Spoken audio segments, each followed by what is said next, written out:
وأذن في الناس بالحج يأتوك رجالا وعلى كل ضامر يأتينا من كل فج عميق. صدق الله مولانا العظيم. آخری زیر بحث مسئلہ چه گرزو اغا مسئلة النداء الى الغایب.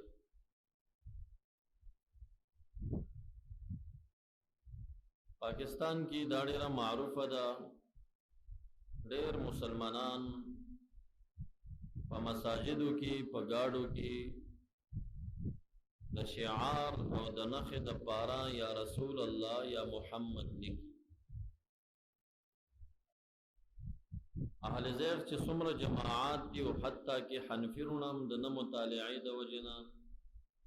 او یا بعضې د بریل د تعصب د وجنه دیتا شرکی عقیده وای او زی پزی من مساجد او گاڑو کی گورو چه شعارن یا محمد لکلو سران دا یا سر ظلم شوی یا غی تکٹ کری.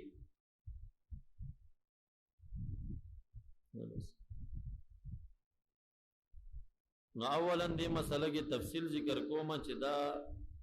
پچو الفاظ و سرا دا ندا غائب تکیگی و څه حیثیات لري او بریلی حضرات دم دیتا متوجی شي دا ټول په یو مسابت کې ندی. دا د یا غایب ته دا آواز په څو طریقو باندې د نبی اکرم صلی الله علیه وسلم په اسم مبارک کې او یا په صفت مبارک کې به دغه د یا استعمال او د هغې قسمونه ذکر کو. یو الصلاة والسلام علیک یا رسول اللہ. غائب چې نبی اکرم صلی اللہ علیہ وسلم دی د یا آواز ورته وشو خو صلاة و سلام ویلو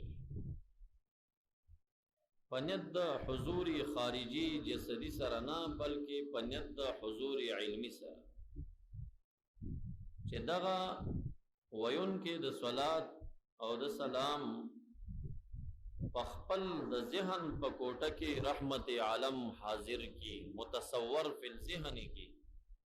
او دے ورطا مخاطب شی چی السلام علیکہ یا رسول اللہ. دا الفاظ ویل جائز دی باتفاق العلماء بین العرب والعجم و بین الدیوبندی والبریلیہ. دیکھیں چام سنزانش چی الصلاة والسلام علیکہ یا رسول اللہ پنیت دا حضور علمی باندی چی ذہن کی متصور شی و مخاطب شی جائز. البتہ بریلی حضرات دا شعار گرزول دے دیوبندیان بازی نوائی بازی و سرا تعصب کئی دیتا پنجابی درود وی نو دی الفاظو تا پنجابی درود ویل ظلم دے. دنن نشپک سا وکال اوڑن دی علامہ سمہودی ترشوی دی وفاء الوفاء باخبار دار المصطفیٰ کی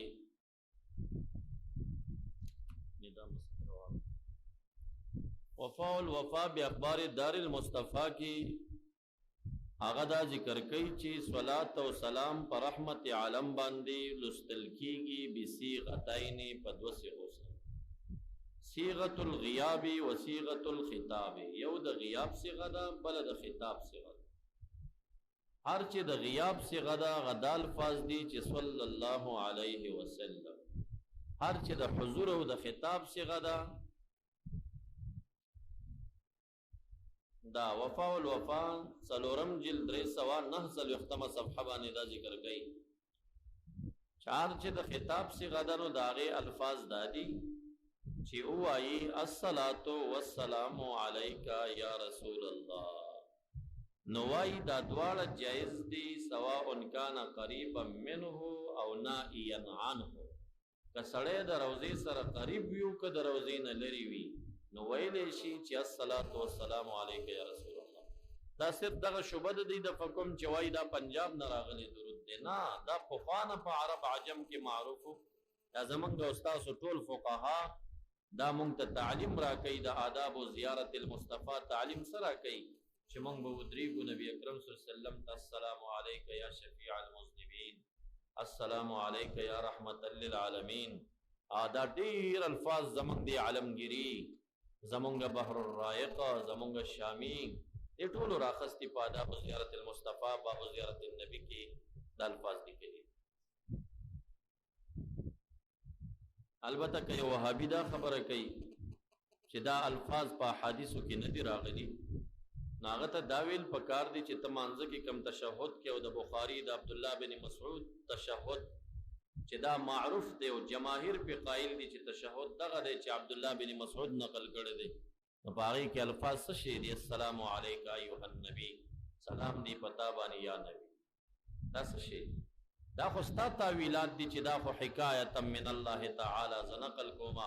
که تا حکایت من الله وکړه ته ممتثل د وسلمو تسلیما د سره یې نه بیا. او دې ځای کې صحابه کرام څه فرمایي؟ یا رسول الله عرفنا السلام علیک یا ایها الذین آمنوا صلوا علیه وسلموا تسلیما. امر راغلی امت لرا په صلات او په سلام باندې. د دې تشهد د تعلیم نه بعد صحابه عرض کوي عرفنا السلام علیک، مونږ پتا باندې سلام الفاظ وپېژندل چې هغه دا دي چې السلام علیک یا رسول الله. کیف نصلي، صلات به څنګه وایو؟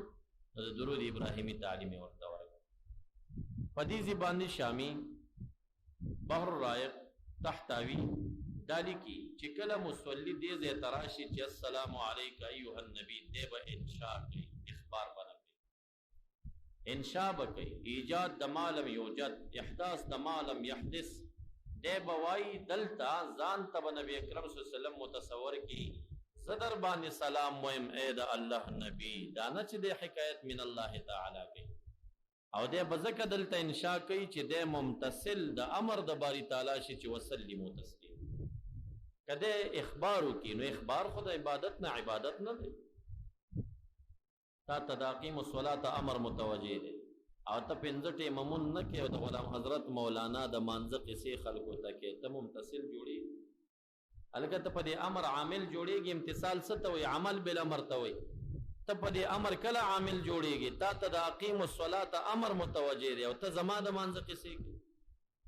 ته د جبرائیل علیه السلام د امامت قصې خلکو ته کوه، ته د محمد مصطفی د بیت المقدس د مسجد دغه قصې ورته کوه، نو ته ممتثل پې جوړېږي؟ نه جوړېږي. هله به د اقیم الصلاة عامل جوړېږي چې په خپله دا عمل وکړي. دې ته مو سوچ پې ګورئ، دی دا غلط تعویل دلته کوي، دا خو اخبارا عن الله تعالی، دا خو مونږ حکایت کوو. چې ته حکایت په دې ځای کې کې نو ته ممتثل د وسلمو تسلیما نه یې، ځکه چې اخبار د عبادت نه چا عبادت نه دی ګڼل. خاص کر په اوامرو کې چې درجه د فرض او د وجوب لري، هغلته خو حکایت او قصه د عبادت د سره عبادت نه. ما زر کرتی درود وي فما لزر رحمت نازل شو، تا زما د درود حکایت بلته وکړه، پتا دو رحمت هم نه نازلي، پتا دوم نه نازلي. ته خو حکایت د درود نه کوي کنه. ما سلام وي زه ممتثل د وسلم و تسلیم ایم، ته زما د سلام قصه بلته کوه، نو ته خو ممتثل نه جوړېږي کنه. کله چې دې ځای ته راشي چې السلام علیک ایها النبی، تا ته دغه آیت متوجه شي چې وسلمو تسلیما. اوس که ته منشي صاحب د انشاء او مخبر نه خو ممتثل د امر، تا سلام واچو، تا په آیت عمل وکړه. او که تا دلته حکایتا عن الله تعالی قصه وکړه، نو واقعا دلته څه تصور کوي؟ موږ دا تصور کوو چې دلته راشو نبی اکرم صلی الله علیه وسلم د خپل ذهن کې راولو، ووایو رب کریم مونږ ته امر کړی ستا په ذات باندې د سلام، نو السلام علیک ایها النبی، سلام دی پتا باندې یا رسول الله، پتا دی سلام یا مونږ داسې وایو. وهابیان دلته څه تصور کوي؟ دلته چې راورسي یا رسول الله زه در باندې سلام نه وایم ځکه بې غایب ته د یا آواز راځي شرک لازمیږي. فقط رب کریم حکایت کوم چې هغه در باندې ویلی او زه تشه قیصه کوم، نو دا به څنګه ممتثل د وسلمو تسلیما شي؟ دا به څنګه ممتثل جوړ شي؟ نو که څوک وایي چې دا سلام په دې الفاظو ثابت بالحدیث نه دی، نو ثابت په حدیث دغه کې شته که نه تشهد؟ او که ته وایي نه دا خو داخل د مانځه کې راغلی خارج نه منمه، نو ته خو دې ته د شرک عقیده وایي یا د حرامو عقیده وایي. دا اوس د چا مسلک دی چې الہ العالمین مانځه په داخل کې په شرکیاتو امرونه کړي، په حرامو امرونه کړي. تحقیقي جواب دا چې الفاظ د دعا، الفاظ د حمد، الفاظ د سلام باتفاق العلماء مختص بالنص نه دي. باتفاق العلماء مختص بالنص نه دي. ته نرشه خطبه ور جوړه که د جمعې ځان نه یې جوړه که تا ته جایز دي. سره په احادیثو دې ثابته نه تا ته جایز دي. ته تقریر کې د تقریر نه مخکې خطبه لولې د ځان نه یې جوړه که، غلط الفاظ مه وایه، تا ته جایز دي. دغه شان صلات او سلام په محمد عربي مختص بالنص نه دی. افضل جدا خبره ده چې بهتر درود ابراهیمی دی، خو ته په خپلو الفاظو کې په رحمت عالم باندې صلات سلام ویلی شي. دا شان الفاظ د دعا دي، دا مختص بالنص نه دي. ته چې دعاګانې کې نو دا ټولې دعاګانې په حدیثو ثابت دي که نه ثابت دي؟ ته په پښتو دعا کې ځان نه لګیایي، چا ته بدعتي ویلی دی، چا په ګریوان کې نیولې چې هلکه دا دعا خو نبي علیه السلام داسې نه وه کړې، تا ولې کړې؟ نو جواب څه شی دی؟ الفاظ د دعا مختص بالنص نه دي، ته د ځان نم کولی شي. دا شانته دا تاسو چې تقاریر کوئ، همدا وهابیان چې د جمعې خطبې لولي، دا هره خطبه د مختص بالنص په حدیثو موږ ته وښایي. دا هره جمعې په ورځ چې دی خطبه لولي، یا هر وهابي چې بیان ته پاسېږي او تقریر نه مخکې خطبه وایي نحمده ونصلي على رسوله الکریم، یا دین اخواته سنور الفاظ وای، دا ولې ثابت بالحدیث کې څه بدل؟ نو دې جواب بس شي الفاظ د ثنا مختص بالنص نه دي، ته د ځان نم جوړولې شي. دغه شانته صلات او سلام الفاظ چې دي دا مختص بالنص نه دي. که په نص راله فبها، یعنې ته د ځان نه جوړ کا، او چې د شریعت د اصولو مخالف نه ته ویلی شي. نو اولا السلام علیک یا رسول الله نص نه ثابت دی. که ثابت نم شي چرتا نو دا الفاظ د دعا، د صلات، د حمد مختص بالنص نه دي. هغې کې یو سړی خپل الفاظ دې ته وضع کولی شي. پاتې شو دغه یوه جزیه چې یو سړی به دیوبندیت په مینه دومره مس وي چې هغه به وایي چې دا د پنجاب نه راغلی نه یم نه ما، هغه ته ما د علامه سمهودي جواب ورکړه چې دا 600 کاله وړاندې مو ویلی شوی دی چې السلام علیک یا رسول الله. هغه ته ما د عالمګیري او د شامي جواب ورکړه چې هغې آداب و زیارت المصطفی کې دا السلام علیک یا رسول الله الفاظ ذکر کړي. یو الصلاة والسلام علیک یا رسول الله دا بهترین درود دی. دا هغه درود دی چې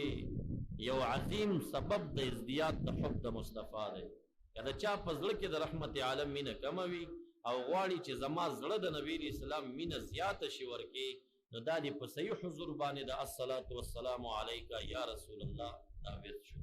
خو په حضور باندې رسول الله مبارک دې دلته ذهني حضور ورکې او مخاطب دي شي هغه ته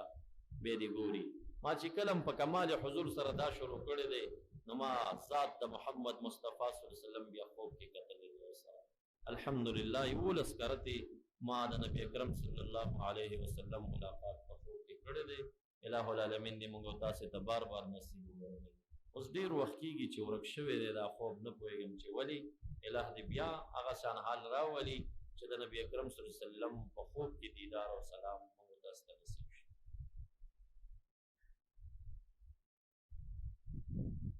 نو یو دا الفاظ دي چې الصلاة والسلام علیک یا رسول الله، دې کې شک مه کوئ، دا جایز دی. او که یو سړی وایي نه بس دیوبندیانو نه دی ویلي، نو هغه دپاره موږ د دیوبند په کتابونو کې معاصرینو کې مولانا حمدالله جان ډاجوي صاحب پیش کوو چې په البصائر کې د الصلاة والسلام علیک یا رسول الله ویلو ته مستحب وي. د ده نه چې لږ ور مخکې شي نو هغه دپاره موږ مولانا زکریا صاحب شیخ د ډاجوي صاحب پیش کوو چې هغه په تبلیغ نصاب په فضایل درود کې الصلاة والسلام علیک یا رسول الله ته مستحب وي. نو بس دا د دیوبند چې کوم د دیوبند په مینه مست دي کفا بهم قدوه، دې پسې اقتدا وکړه، دې پسې دې اقتدا وکړه. دویم یا رسول الله صلی الله علیه وسلم، دا الفاظ دغه شان جایز دي لکه مخکې الفاظو کې چې کوم تفسیر ما وکړ. فقط هلته صلات و سلام مقدم یا رسول الله مؤخر، او دلته یا رسول الله مقدم صلی الله علیه وسلم مؤخر. یو معنا تاسو دې معنا تم لږ ګورئ که نه. یو همي سړي ما ته وي دا صلات سلام څنګه دی، نو هغه ته ما په معنا یې پوهېږي، په معنا یې نه پوهېږم، خو خلکو راته شک اچوي. ما یې د دې دا معنا ده چې رسول الله مبارک په دې ذهن کې راولي، وبه وایي چې د الله رسوله په تا دې درود او سلام وي. مې تک علم نه لري عقل خو لري کنه ویاو مې ته دی عقل کې سوچو چې دا تاخه خبره وکړه کبه دا خو سم خبره ده نو دې کې څه شرک دی څه ګناه ده پدې او کته دا وایي چې الګ یو چاته حضور ذهني ور کول دا شرک دی بیا خو دا ټول مصنفین کافر کړو تاسو ویلي دي دا یا خو د خطاب د پاره استعماليږي خو شرط پدې کې رؤیت او حس بصري یو اهل لغت هم نه دی وایي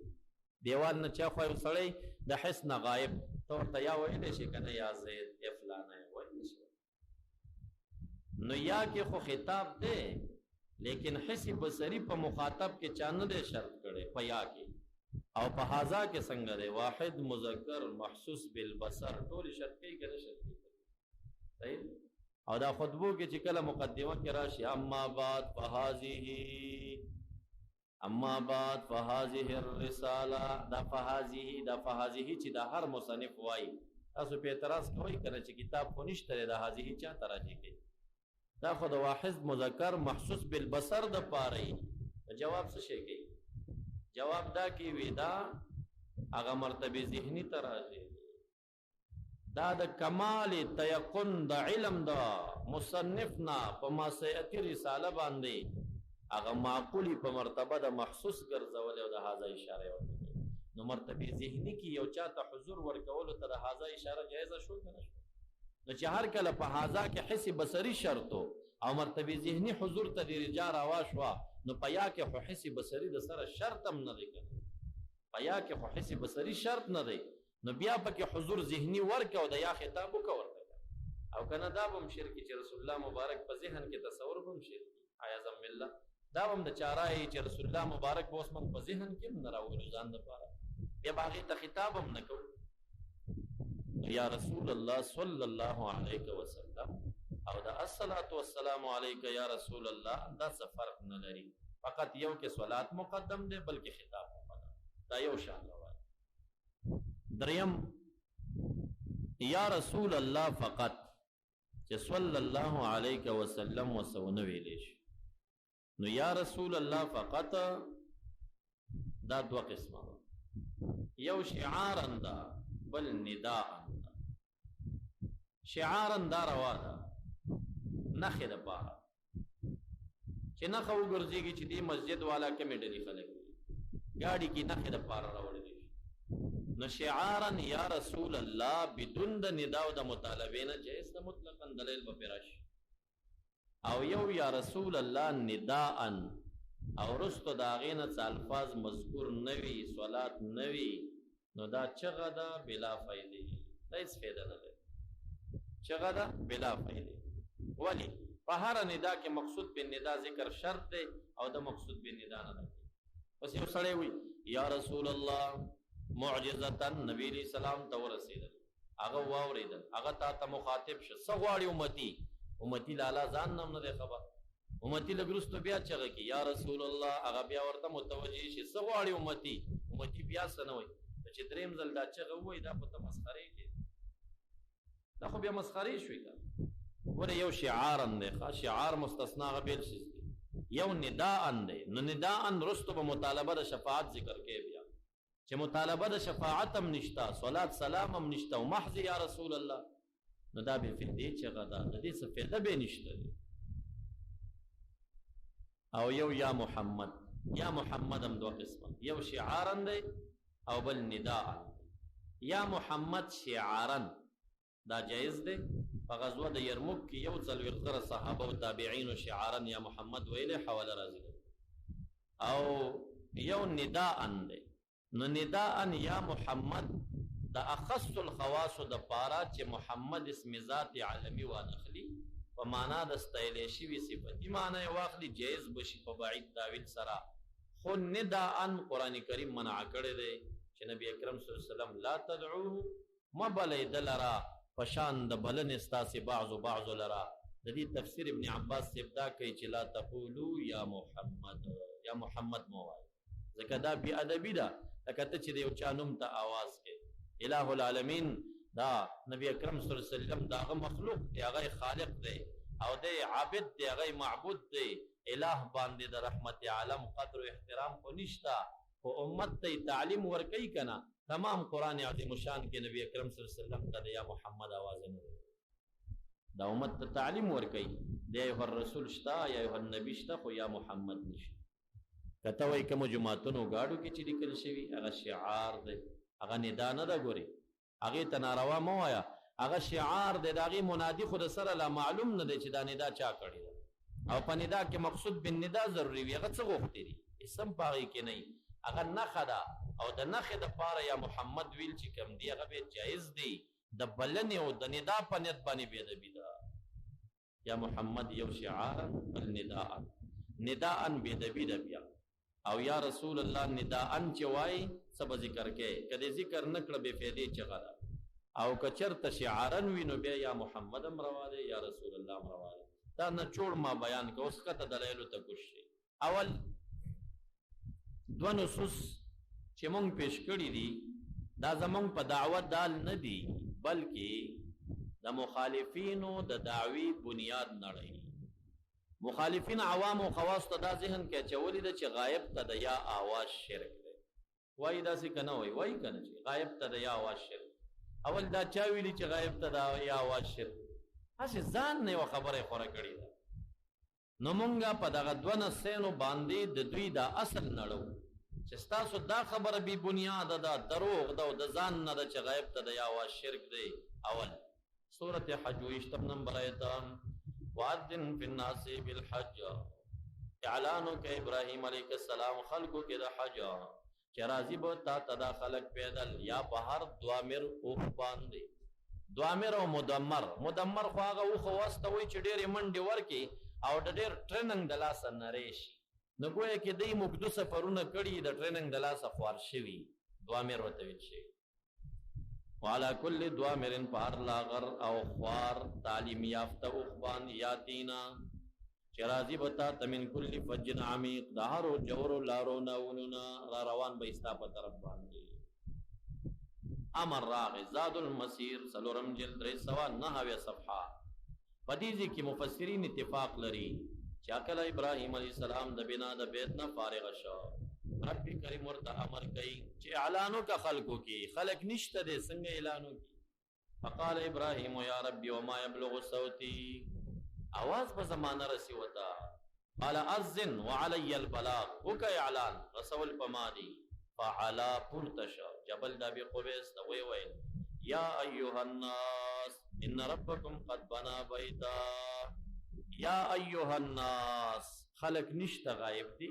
او د یا आवाज ابراہیم علیہ السلام کړو چې کم سړی دا وای چې غایب ته د یا आवाज شرک دی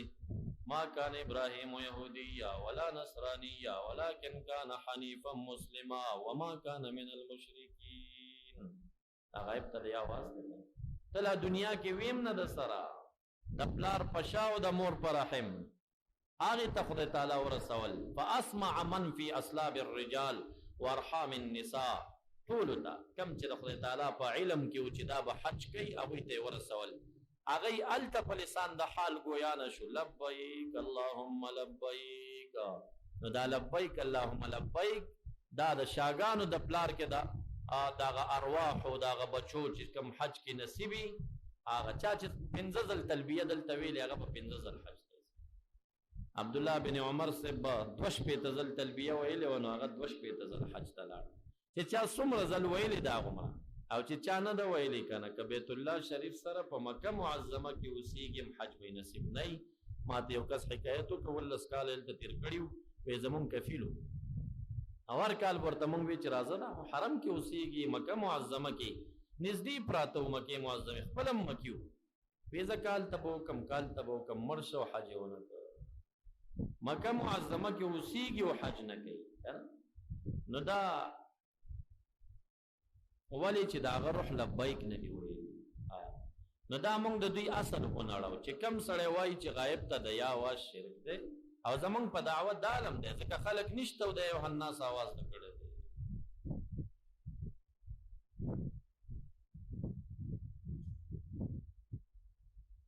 دوی کله کله دا خبره کوي دا ژوندی دی او دا مړ دی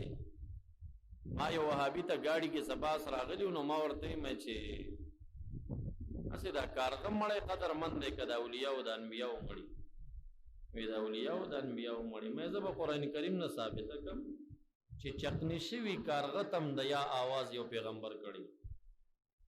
چکنی شوي به کارغه به بیا به د یا آواز ورته شوي نو بیا مې د آیت ورته پیش سورې بقره 215 نمبر آیت قال فخذ أربعة من الطير ابراهیم علیہ السلام ته امر د څلور مرغان را واخله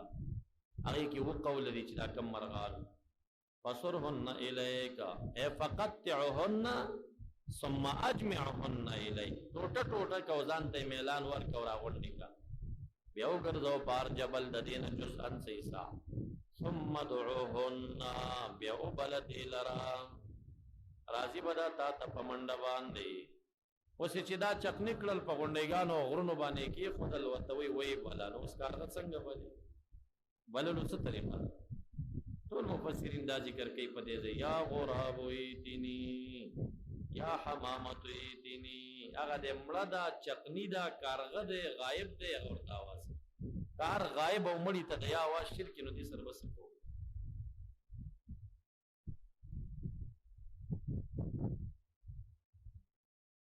باړه کې په اف ام باندې ما د یا رسول الله په موضوع بیان کړی نو دا مې ویلو